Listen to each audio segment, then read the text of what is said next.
ఓం సాయిరామ్. సాయి భక్తులందరికీ నమస్కారం అండి. సాయిబాబా దయ వల్ల అందరూ ఎక్కడున్నా సంతోషంగా ఉండాలని చెప్పి సాయి తరపున నేను కూడా మనస్ఫూర్తిగా కోరుకుంటున్నాను. ఈరోజు వీడియోలో సాయి పిలుపు ద్వారా మనకు వచ్చినటువంటి సందేశం ఏంటంటే, ఈరోజు నీకు ఒక అద్భుతాన్ని చూపించబోతున్నాను. తప్పకుండా ఈ సాయిపై నమ్మకంతో ఈ సందేశాన్ని పూర్తిగా విను అని బాబాగారు మనకు ఈరోజు ఈ సందేశం ద్వారా మన ముందుకైతే వచ్చారండి. సందేశాన్ని ఎందుకు అందించాలనుకుంటున్నారు అనేది మనం ఆయన మాటల ద్వారానే విందాం. వీడియో మొదలుపెట్టే ముందు ప్రతి ఒక్కరికి ఒక చిన్న రిక్వెస్ట్ అండి. ఈ సందేశం కనుక మీ అందరికీ నచ్చినట్లయితే తప్పకుండా మన వీడియోకి లైక్ చేసి మరికొంతమంది సాయి భక్తులకు షేర్ చేయండి. కొత్తగా మన ఛానల్ని ఎవరైనా చూస్తుంటే కనుక సబ్స్క్రైబ్ చేసుకొని సపోర్ట్ అయితే ఇవ్వండి. ఎలాంటి సమస్యలు కష్టాలు ఉన్నా కూడా నాకు కామెంట్ సెక్షన్లో తప్పకుండా ఒక కామెంట్ అయితే రాయండి. నేను గుడికి వెళ్ళినప్పుడల్లా మీ పేర్లు చదివి అర్చన అయితే చేయిస్తాను. ఇప్పుడు బాబాగారి సందేశాన్ని వినేకన్నా ముందు, చాలామంది ఎక్కడెక్కడో జాతకం అనేది చెప్పించుకుంటూ ఉంటారు కదా, ఎలాంటి ప్రయోజనం లేక చాలా బాధపడుతూ ఉంటారు కదండి. షిరిడి సాయిబాబా ఆశీస్సులతో ఈ గురువుగారు జాతకం అనేది చెప్తారండి. చాలా నమ్మకమైనటువంటి గురువుగారు. ఈ గురువుగారి దగ్గర చూపించుకున్న వాళ్ళందరికీ కూడా వాళ్ళ సమస్యకు తగినటువంటి పరిష్కారం అయితే లభించిందండి. చాలా నమ్మకమైనటువంటి గురువుగారు. నేను కూడా చిన్న చిన్న సమస్యలు ఉంటే ఈ గురువుగారి దగ్గర చూపించుకుంటూ ఉంటానన్నమాట. నాకు అంతా కూడా మంచి జరిగింది. వీరి నెంబర్ వచ్చేసి 8333855161. ఎలాంటి సమస్యలు ఉన్నా సరే ఫోన్ ద్వారానే మీకు జ్యోతిష్యం చెప్తారు. ప్రేమ సమస్యలు, పెళ్లి సమస్యలు, మనోవేదన, ఇంకా శత్రు సమస్యలు, పిల్లల పొరపాట్లు, భార్యాభర్తల మధ్య గొడవలు, విడాకులు, ధన సమస్యలు, మీ జీవితంలో ప్రతి ఒక్క సమస్యకి గురువుగారి దగ్గర పరిష్కారం ఉంటుంది. గురువుగారికి నమ్మకంతో ఒకసారి కాల్ చేసి చూడండి, మీకు అంతా కూడా మంచి జరుగుతుంది. చాలా నమ్మకమైనటువంటి గురువుగారు. ఇప్పుడు బాబాగారి సందేశాన్ని విందామా మరి. ఈరోజు నీకు ఒక అద్భుతాన్ని నేను తప్పకుండా చూపించబోతున్నాను. నువ్వు ఎదురు చూసే శుభవార్తతో నీ గుమ్మం ముందు ఈ సాయి వేచి ఉన్నాడని నువ్వు మర్చిపోవద్దు. ఎప్పుడు కూడా ఎలాంటి సందేశాలను మీకు వినిపిస్తున్నా కూడా మీరు నిర్లక్ష్యంతో విననట్టు ఉంటున్నారే తప్ప ఎప్పుడు కూడా నేను చెప్పినటువంటి సందేశాన్ని పూర్తిగా ఆలకించడం లేదు. అలా ఉండడం వలన మీకు ఏం అర్థమవుతుంది చెప్పండి. ఎప్పుడు కూడా మనం ఏదైనా కానీ పూర్తి విశ్వాసం, నమ్మకాన్ని మనం పెంచుకుంటే కనుక మీకు నేను ఏ సందేశాన్ని అందించినా కూడా అందులో ఉన్నటువంటి అర్థం అనేది మీకు తప్పకుండా తెలిసి తీరుతుంది. అలా కాకుండా ఎప్పుడు కూడా అపనమ్మకంతో చేసేటువంటి పని కానీ, అపనమ్మకాన్ని నింపుకున్నటువంటి మనసు ఉన్నప్పటికీ మనం ఏ పని చేసినా కానీ ఎవరిపైనా కానీ నమ్మకాన్ని పెట్టుకోలేము. అది భగవంతుడిపై పూర్తి విశ్వాసంతో మనం నమ్మకంతో ఉంటే కనుక మనం అనుకున్న పనులు సక్రమంగా నెరవేరి మన జీవితం చాలా సంతోషంగా ఉంటుంది. నీ కల తప్పకుండా నెరవేరబోతుందని చెప్తున్నాను. ఎన్నో సంవత్సరాలుగా, ఎన్నో నెలలుగా నిన్ను పట్టి పీడిస్తున్న దుష్ట శక్తులన్నిటినీ కూడా నేను తప్పకుండా నీ నుంచి తొలగించబోతున్నాను. ఈ సాయిపై పూర్తి విశ్వాసం, నమ్మకం కనుక ఉంటే నేను చెప్పినటువంటి సందేశాలన్నీ వింటూ ఉండు. నీకు ఏది జరిగినా కూడా అంతా మంచి జరుగుతుందని మరలా మాటిస్తున్నాను. ఇప్పటి వరకు నువ్వు పడిన బాధ, ఇక నుంచి నువ్వు అనుభవించబోతున్నటువంటి సంతోషం ముందు చాలా చిన్నదిగా నీకు కనిపిస్తుంది. నువ్వు ఎదురు చూసే నీ బంధంలో తప్పకుండా ఒక మార్పు రాబోతుంది. నువ్వు ఎదురు చూసే నీ ఇష్టమైన ఉద్యోగాన్ని నువ్వు తప్పకుండా పొందబోతున్నావు. ఇంట్లో మనశ్శాంతి లేక ఎప్పుడూ కూడా గొడవలు, కలహాలతో ఉన్న నీ జీవితం ఇక నుంచి సాఫీగా సాగబోతుంది. నిన్ను అర్థం చేసుకునే నీ బంధంలో తప్పకుండా నేను ఒక మార్పునైతే తీసుకొని వస్తాను. పిల్లలు చేసే చిన్న చిన్న పొరపాట్ల వలన పిల్లలు సరిగా జీవితంలో ఎదగలేరేమోనని భయంతో మీరు జీవితాన్ని గడుపుతున్నారు. అలాంటి భయాన్ని మీరు ఎప్పుడు కూడా పెట్టుకోవద్దండి. మీరందరూ కూడా నా బిడ్డలే, మరి మీ బిడ్డలు కూడా నా బిడ్డలే అవుతారు. కాబట్టి వారిని నేను జాగ్రత్తగా ఒక కంట కనిపెట్టుకుని వారిని సరైన మార్గంలో నడిపించడానికి ఎన్నో రకాలైనటువంటి ప్రయత్నాలను నేను చేస్తూ ఉంటాను. నీ పని నువ్వు సక్రమంగా, నీ విధిని నువ్వు నిర్వర్తించుకుంటూ ఉండు. అంతా కూడా భగవంతుడిపై భారం వేయి.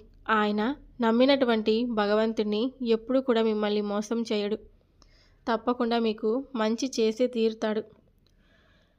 ఎప్పుడు కూడా మిమ్మల్ని ఈ మాటల గారడితో మాయ చేసి ఉంటున్నాను తప్ప మాకు ఏది కూడా ఏ ఒక్క విషయం కూడా జరగడం లేదు బాబా. ఎప్పటిలాగే బాధలో కూరుకుపోయి ఉంది తప్ప మేమైతే సంతోషంగా అయితే లేము. అయినప్పటికీ మమ్మల్ని ఎందుకు ఇలా చిత్రవదకు గురి చేస్తూ ఉన్నారు? ఈ కష్టాల, సమస్యల ఊబిలో మమ్మల్ని ఎందుకు ఇలా కూరుకుపోయేలా చేస్తున్నారు? నిజం చెప్పాలంటే బాబా, మనసు అసలు ఏం బాగోలేదు. అందుకే నీకు ఏమీ కూడా అనిపిస్తూ ఉంటుంది. నాకు ఎదురయ్యేటువంటి ప్రతి సమస్య కూడా నీతోనే కదా నేను పంచుకుంటున్నాను. ఏం ఆలోచిస్తున్నానో, అసలు ఏం చేస్తున్నానో ఏమీ అర్థం కావడం లేదు. పిచ్చి పిచ్చి ఆలోచనలు చేసేస్తున్నాను. ఎందుకు ఇంత అనవసరమైనటువంటి ఆలోచనలు చేస్తున్నానో నాకే తెలియడం లేదు. ఎవరు నాకు అసలు అర్థం కానటువంటి గందరగోళంలో ఉన్నాను. తెలుసుకోలేకపోతున్నాను. ఒకప్పుడు ఎలా ఉండేటువంటి జీవితం ఇలా అసలు ఎందుకైపోయింది, ఏమిటా అని ప్రతి క్షణం చాలా బాధపడుతూ ఉంటాను. అసలు తప్పు ఎక్కడ జరిగిందో అర్థం కాక చాలా చిత్రవదకు నేను గురి అవుతూ ఉంటాను. పరిస్థితి ఇంతవరకు తెచ్చుకోవడానికి అసలు కారణం ఏమిటి అనేది కూడా నాకు అంతు చిక్కక ఆలోచించి నా మెదడు కూడా పాడైపోయింది. అసలు నిజం చెప్పాలంటే అంతు చిక్కక పిచ్చెక్కిపోతుంది. ఈ ఆలోచనతో లోపల ఎంతో పెట్టుకొని బయటకు ఏదో నలుగురితో నేను నవ్వుతూ గడిపేస్తూ ఉన్నానే కానీ నీకు కూడా తెలుసు కదా, అసలు ఏం చేయాలి, ఏం జరుగుతుందో తెలియక నాకు చాలా బాధగా భయంగా ఉంటుంది. ప్రతి క్షణం నువ్వు నాకు తోడుగా ఉన్నావు ఇంకా అనే ధైర్యాన్ని నాలో ఎప్పుడు కూడా నింపుకొని ఉంటున్నాను. కాబట్టి ఇప్పటికీ ఇలా ధైర్యంగా ఉంటున్నానేమోనని ఒక్కొక్కసారి అనిపిస్తూ ఉంటుంది. కానీ కొన్నిసార్లు నువ్వు కూడా నన్ను మోసం చేస్తావేమో అని భయంగా ఉంది. అసలు ఎవరిని కూడా నమ్మలేకపోతున్నాను. నా చుట్టూ ఉన్నవారు, అలాగే నన్ను ప్రాణంగా ప్రేమించిన ప్రతి ఒక్కరూ వారు ఏదైనా కానీ నన్ను దూరంగా పెట్టేశారు. నా మనసును చాలా బాధ పెట్టేశారు. ఇక నువ్వు కూడా నన్ను దూరం పెట్టావు అంటే ఈ జీవితంలో నాకు ఇంకా ఆశ కూడా కోల్పోతుంది. ఎప్పుడు కూడా సంతోషంగా గడుపుతాను అనేటువంటి రోజులు నాకు వస్తాయా అనేటువంటి నమ్మకం కూడా నాలో నాకే కలగడం లేదు. ఎందుకు బాబా నన్ను ఇంతలా ఆలోచించేలాగా చేస్తున్నారు? నువ్వు నాకు ధైర్యంగా నిలబడ్డావని ప్రతిరోజు కూడా చెప్తూ ఉంటున్నావు కదా. నాకైతే ఎప్పుడూ అలాంటి అనుభూతి అసలు కలగడం లేదు. కాలం ఆడినటువంటి ఆటలో అసలు నేను ఓడిపోయానో గెలిచానో ఏమాత్రం అర్థం కావడం లేదు. నమ్మకాల తోటలో మనుషులు ఆడినటువంటి ఆటలో ముమ్మాటికి నేను ఓడిపోయాను. ఇదైతే సత్యం. కేవలం ఒక మనిషిలా మిగిలిపోయాను.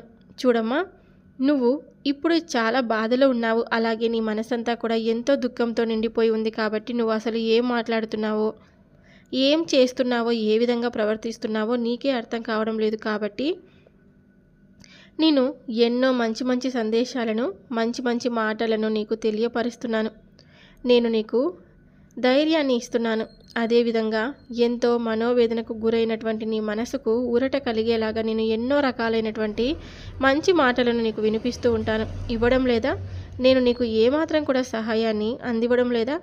ఒకసారి ఇప్పటి వరకు బాబా అని పిలిచిన రోజు నుండి ఈ క్షణం వరకు నీ గుండెలపై చేయి వేసుకొని చెప్పు, నా సహాయాన్ని నువ్వు ఏమాత్రం కూడా పొందలేదా? అసలు ఎప్పుడు కూడా నవ్వుతూ నా ఉనికిని గుర్తించలేదా? ఎప్పుడు కూడా నాకు తోడుగా ఉన్నావు అనే మాట నీ నోట ఎప్పుడు రాలేదా? ఒకసారి నీ మనసు నిండా నా రూపాన్ని ఒక్క క్షణం గుర్తు చేసుకొని ఈ సాయిని మనస్ఫూర్తిగా నీకు ఎప్పుడు ఏ విధంగా సహాయాన్ని అందించలేదు అని ఒక్క మాటను నువ్వు అనలేవు. ఎందుకంటే నీకు నేను ఎన్నో రకాలైనటువంటి సందేశాలను, ఎన్నో రకాలైనటువంటి సహాయాలను ఎప్పుడు కూడా అందిస్తూనే ఉంటాను. వాటన్నిటిని నువ్వు తప్పకుండా స్వీకరిస్తున్నావు కాబట్టి ఇలా మౌనంగా ఉండిపోయావు. నన్ను నువ్వు సమాధానం చెప్పండి అని కూడా అడగడం లేదు. ఎందుకంటే నేను నీకు ఎంతో సహాయం చేశాను. అది నీ మనసుకు తెలిస్తే చాలు. నువ్వు ఎప్పుడు కూడా అబద్ధం ఆడినా కూడా నీ మనసుకు అనిపిస్తూ ఉంటుంది, నేను ఎన్నో రకాలైనటువంటి సహాయాలను పొందాను. కానీ ఇలా ఇప్పుడు నిందలు వేయడం వలన నాకు వచ్చినటువంటి లాభం ఏమిటి? అసలు బాబా లేకపోతే నా జీవితం ఏమైపోయేది అని నీ మనసుకు అనిపిస్తూ ఉంటుంది. అలా అనిపించినప్పుడు ఈ సాయిని పూర్తిగా నువ్వు ఈ సాయి నామాన్ని తలుచుకుంటావు. ఎప్పుడు కూడా అధైర్యపడొద్దు. ఎవరు లేరని నువ్వు నమ్మకాన్ని కోల్పోవద్దు. ఎప్పుడు కూడా నీకు నేనున్నానని పదే పదే మరలా మాటిచ్చి చెప్తూ ఉంటాను. జీవితం అనేది ఎన్నో చిక్కుముడులతో ప్రతి ఒక్కరి జీవితం ఇలా గడుస్తూ ఉంటుంది. అందరూ సంతోషంగా ఉంటారు. నాకు ఇలాంటి బాధను కలిగించాడు భగవంతుడని ఎప్పుడు కూడా అనుకోవద్దు. ఎందుకంటే ఈ భూమిపై ఎవరు కూడా సంతోషంగా ఉంటున్నారు అనే మాట మాత్రం అబద్ధం. ఒకవేళ ఉంటున్నారంటే వారు ఎన్నో రకాలైనటువంటి బాధలను, కష్టాలను అనుభవించి ఆ చివరి స్థాయికి వచ్చిన తర్వాత వాళ్ళు సంతోషాన్ని ప్రస్తుతం అనుభవిస్తున్నారని అర్థం. పుట్టుకతో ఎవరు కూడా సంతోషాన్ని తీసుకొని మనం మరణించాక అంతవరకు ఎవరు సంతోషంగా ఉండలేరు. జీవితం మధ్యలో ఎన్నో రకాలైనటువంటి ఒడిదుడుకులను, ఎన్నో రకాలైనటువంటి కష్టాలను, సమస్యలను, దుఃఖాలను ప్రతి ఒక్క జీవి అనుభవించక తప్పదు. మనం చేసిన చిన్న చిన్న పాప పుణ్యాలను బట్టి మన జీవితం అనేది ఆధారపడి ఉంటుంది. పుణ్యం చేస్తే పుణ్యఫలాలు, పాపం చేస్తే కర్మఫలాలను అనుభవించక తప్పదు. అలాంటప్పుడు మనం తెలిసి తెలియక ఎన్నో రకాలైనటువంటి పాపాలను చేస్తూ ఉంటాం. అది తెలిసి చేస్తారు కొంతమంది తెలియకుండానే చేస్తారు. కొంతమందికి తెలిసి మరీ ముందుకు వెళ్తూ చేస్తూ ఉంటారు. ఇది చేయడం వల్ల నాకు భగవంతుడు ఎప్పుడు కూడా నన్ను శిక్షిస్తాడు అనేటువంటి ఆలోచనను కూడా అలవర్చుకొని మరీ చేస్తుంటారు. అలాంటి వారికి కఠినమైన శిక్షలు పడక తప్పవు. ఒకవేళ కొంతమంది తెలియక ఎన్నో పొరపాట్లను చేస్తూ ఉంటారు. అలా తెలియనటువంటి పొరపాట్లను, చిన్న చిన్న కర్మలను మనం అనుభవించక తప్పదు. ఆ కర్మలన్నీ పూర్తయిన తర్వాత జీవితం చాలా సాఫీగా, సంతోషంగా, ఆనందంగా ఉంటుంది. జీవితం అంటేనే ఎన్నో రకాలైనటువంటి ప్రశ్నలను, ఎన్నో రకాలైనటువంటి బాధలను మన జీవితంలో మనం అనుభవించక తప్పదు. కొంతమందికి వెంటనే సంతోషం వస్తుంది, కొంతమందికి అనుకున్న వెంటనే దుఃఖం వస్తుంది. అలా కష్ట సంతోషాలను, దుఃఖాలను అన్నిటినీ సమానంగా స్వీకరించాలి. పగలు రాత్రి మనం ఎలా సమానంగా స్వీకరిస్తున్నామో సుఖ దుఃఖాలను కూడా అలానే సమానంగా స్వీకరించినప్పుడే జీవితం చాలా సంతోషంగా ఉంటుంది. ఒక పక్క అప్పులు, ఇంకొక పక్క బంధాన్ని నిలబెట్టుకోలేనటువంటి పరిస్థితి. కుటుంబంలో వారు ఎవరు కూడా కనీసం నీకు గౌరవ మర్యాదలు కూడా ఇవ్వడం లేదని ఎంతో బాధపడుతూ ఉన్నావు కదా. సహాయం పొందక చాలా నలిగిపోతూ ఉన్నావు. చూడమ్మా, ఇక నుండి నీకంటూ ఒక మంచి జీవితం తప్పకుండా వస్తుంది. ఇప్పటి వరకు నిన్ను ఎవరైతే గౌరవించలేదో, ఎవరైతే నిన్ను అవమానించారో, ఎవరైతే నిన్ను కాదనుకున్నారో వారితోనే ఒక మంచి మార్పు తప్పకుండా రాబోతుంది. అలాగే నీ బంధం విలువ వారు పూర్తిగా అర్థం చేసుకున్నారు. నీ అదృష్టం కొద్దీ నీకు వారు దొరకడం ఎంతో అదృష్టం. అలాంటి కుటుంబ సభ్యులు దొరకాలంటే చాలా పుణ్యం చేసుకొని ఉండాలి. నీకు దొరికారు, నువ్వు సంతోషంగా ఉండాలి. అమ్మ నాన్నను ఎప్పుడు కూడా బాధ పెట్టకూడదు. తల్లిదండ్రులు దైవంతో సమానం. అలాంటి దైవాన్ని ఎప్పుడూ కూడా బాధ పెట్టకూడదు. అనుకూలమైనటువంటి కుటుంబం కూడా నీకు తప్పకుండా ఉంది కాబట్టి ఏది ఎదురైనా కానీ నీకు మాత్రం వారు వెనుదన్నగా నిలబడిపోతున్నారు. ప్రతి కష్టంలోనూ నీకు అండగా నిలబడుతున్నారు. నువ్వు ఎంత క్లిష్ట పరిస్థితిలో ఉన్నా కూడా ఇక నుండి వారు మాత్రం నిన్ను ఎట్టి పరిస్థితుల్లోనూ వదులుకోరు. ఎందుకో తెలుసా? నీ జీవితం అంత గొప్పగా మారబోతుంది కాబట్టి. ఇప్పటి వరకు నిన్ను అవమానించిన వారు, ఇప్పటి వరకు నీకు కనీస గౌరవం కూడా ఇవ్వని వారు ఇక నుండి నీకు ఎంతో వెనుదన్నగా నిలబడి నీకు సహాయంగా అన్ని విధాలుగా నీకు మంచి మార్గాన్ని తప్పకుండా అందించబోతున్నారు. గొప్ప సహాయాన్ని ఇస్తారు. నీ ఆదాయ మార్గాలన్నీ కూడా ఏదైతే మూసుకొని పోయాయో, ఏదైతే మీ ఇంట్లో గుట్టు బయటికి రాకుండా ఇన్ని రోజులు ఓర్పుతో ఉన్నంతలోనే సంతోషంగా గడుపుతూ ఎవరికి ఏ విషయం కూడా పంచుకోకుండా మీ దగ్గర ఉన్నంతలో మీరు సర్దుకుపోతూ జీవిస్తున్నారో, ఇంతవరకు వచ్చారో, ఇక నుండి మీరు అన్ని అవస్థలను ఎదుర్కోవాల్సిన అవసరం లేదు. నీకు తగినటువంటి జీవితాన్ని భగవంతుడు మీకు ఇవ్వబోతున్నాడు. ఎంత కష్టం వచ్చినా మీ కుటుంబం అంతా కూడా ఒక మాట మీదే ఉండి కలిసికట్టుగా ఎలాంటి పరిస్థితులైనా ఇప్పటి వరకు దాటుకుంటూ వచ్చారు. మిమ్మల్ని చూసి ప్రతి ఒక్కరు కూడా నేర్చుకోవాలి. నువ్వు కూడా కొన్ని విషయాలను ఇప్పటి నుండైనా తెలుసుకొని జాగ్రత్తగా ఉండు. నువ్వు కూడా కొన్ని విషయాలు ఇప్పటి నుంచి నేర్చుకోవాలి. కొన్ని విషయాలు అంటే ప్రతి ఒక్కరిని కూడా ఏదైతే నువ్వు బాధపడుతూ ఎప్పుడు కూడా నిన్ను అగౌరవపరుస్తున్నారని అనుకుంటున్నావో దాని గురించి నువ్వు అసలు మర్చిపో. కారణం ఏమిటో నీకు నీ కుటుంబంలో ఉన్నటువంటి వ్యక్తులకు తెలిస్తే చాలు. మిగతా అందరికీ కూడా అది వ్యక్తపరిచినటువంటి అవసరం లేదు. ఎందుకు చెప్తున్నానో తెలుసా? కొంతమంది సంతోషించే వాళ్ళు ఉంటారు, కొంతమంది జాలి చూపే వాళ్ళు కూడా ఉంటారు. మరికొంతమంది వీరికి ఈ విధంగా జరిగితే బాగుండు అనుకునేవారు ఉంటారు. కాబట్టి ఎవరిని నమ్మొద్దు. అందరూ కూడా మంచివారే ఉంటారని చెప్పలేను. కానీ కొంతమంది మాత్రం నీ శ్రేయోభిలాషులు ఉంటారు. అది మాత్రం నిజం. వారితో ప్రేమగా మాత్రమే నీ విషయాల గురించి చెప్పుకో. ప్రతి ఒక్కరి గురించి కూడా నీకు జరుగుతున్నటువంటి నీ కుటుంబంలో జరుగుతున్నటువంటి విషయాల గురించి వారితో చర్చించడం వల్ల వారి వద్ద నీపై చులకన భావం తప్పకుండా ఏర్పడేటువంటి అవకాశం ఉంటుంది. కాబట్టి అన్ని విషయాలను వారితో పంచుకునే భావాన్ని ఒకసారి ఆలోచించుకో. నీకు మంచి ఉద్యోగం ఉంది, అలాగే మంచి కుటుంబం కూడా ఉంది. కొన్ని జీవితంలో ఇప్పటి వరకు జరిగినటువంటి పొరపాట్లన్నీ కూడా సరిచేసుకొని నీ పరిస్థితి ఇంకా కూడా చాలా మంచి మార్పు వచ్చే అవకాశం ఉంది. ఏమిటి బాబా అంతా బాగుందని చెప్పి మరలా ఇలా ఎందుకు చెప్తున్నారని మీరు అనుకోవచ్చు. అలా భయపడొద్దండి అని అంటావేమో. అంతా బాగుంటుంది కాబట్టి ఇంతకుముందు నువ్వు చేసినటువంటి తప్పులను, అంటే కొన్ని చిన్న చిన్న తప్పులు మరలా చేయకూడదని చెప్పి హెచ్చరిస్తున్నాను అంతే. ఇప్పుడిప్పుడే నీ పరిస్థితులన్నీ కూడా చక్కబడిపోతున్నాయి. ఇప్పటికే నీ ఇంట్లో వచ్చినటువంటి మార్పులను నువ్వు గమనించే ఉంటావు. అవును, ఈ కుటుంబం అనుభవించినటువంటి చెడు రోజులన్నీ కూడా ఇక నుండి తొలగిపోతాయి. ఇక అన్నీ కూడా నీకు మంచి రోజులనే చెప్పాలి. అన్ని విధాలుగా ఆదాయం వచ్చేటువంటి సమయం రాబోతుంది. నీవు, నీ కుటుంబం, నీ బిడ్డలు అందరూ కూడా సంపాదన బాట పట్టబోతున్నారు. ఇక మీదట ఆదాయానికంటూ ఎలాంటి లోటు ఉండదు. అలాగే నీకున్నటువంటి అప్పులన్నీ కూడా ఒక్కొక్కటిగా తీర్చుకుంటూ వస్తావు. ఇకపోతే నీ బంధం గురించి ఒక మంచి శుభవార్త చెప్తున్నాను విను. ఏ బంధం అయితే నిన్ను కాదనుకొని దూరంగా వెళ్ళిపోయిందో ఆ బంధం నీ గురించి, అలాగే నీ మంచి మనస్తత్వం గురించి పూర్తిగా అర్థం చేసుకొని తిరిగి నీ వద్దకు రాబోతున్నారు. వారు నీ వద్దకు వచ్చినప్పుడు నువ్వు గతంలో జరిగిపోయినటువంటి విషయాల గురించి, అనవసరమైనటువంటి విషయాల గురించి చర్చించకుండా జరగబోయే దాని గురించి ఇక నుండి నువ్వు భవిష్యత్తులో అప్పులమయం కాకుండా జీవితంలో ఏ విధమైనటువంటి పనులను నిర్వహించాలి అనుకుంటున్నావో వాటికి కావాల్సినటువంటి సహాయం వారి నుండి నీకు ఏం కావాలి వీటి గురించి చర్చించుకోండి. అప్పుడు భవిష్యత్ అంతా కూడా బాగుంటుంది.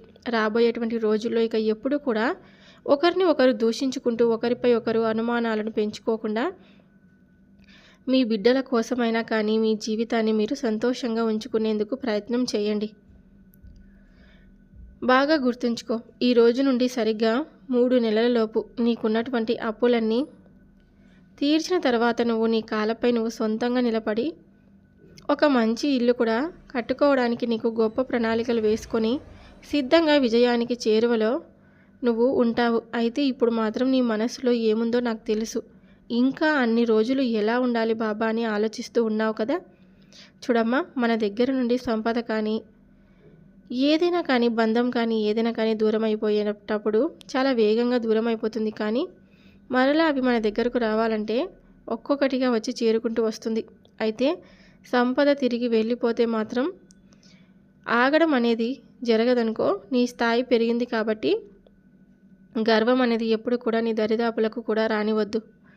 అన్నీ కూడా శుభకరమైనటువంటి రోజులే రాబోతున్నాయి. నేను నీకు మాటిచ్చి మరీ చెప్తున్నాను. ఇక నుండి నువ్వు జీవితంలో సంతోషంగా ఉండడమే తప్ప ఎప్పుడూ కూడా ఎవరి వలన ఎలాంటి అనుమానాలు కానీ లేదంటే ఎవరి వలన కించపరిచేటువంటి రోజులు కానీ రానివ్వకుండా ఈ బాబా నీకు ఎప్పుడు కూడా రక్షగా ఉండి మరి నిన్ను, నీ కుటుంబాన్ని కాపాడుకుంటూ వస్తాడని మాటిస్తున్నాడు. ఇక నుండి సంతోషంగా నీ ముఖంలో ఎప్పుడు కూడా చిరునవ్వుతో బ్రతుకుతావని ఈ బాబా నీ నుండి కోరుకుంటూ ఇక సెలవు తీసుకుంటున్నాడు. సో విన్నారు కదండి బాబాగారు చెప్పినటువంటి సందేశం. మీ అందరికీ నచ్చినట్లయితే తప్పకుండా మన వీడియోకి లైక్ చేసి మరి కొంతమంది సాయి భక్తులకైతే షేర్ చేయండి. కొత్తగా మన ఛానల్ని ఎవరైనా చూస్తుంటే సబ్స్క్రైబ్ చేసుకొని సపోర్ట్ అయితే ఇవ్వండి. రేపు సాయి పిలుపు ద్వారా వచ్చే సందేశంతో మళ్ళీ కలుద్దాం. సర్వే జన సుఖినో భవంతు. ఓం సాయిరామ్.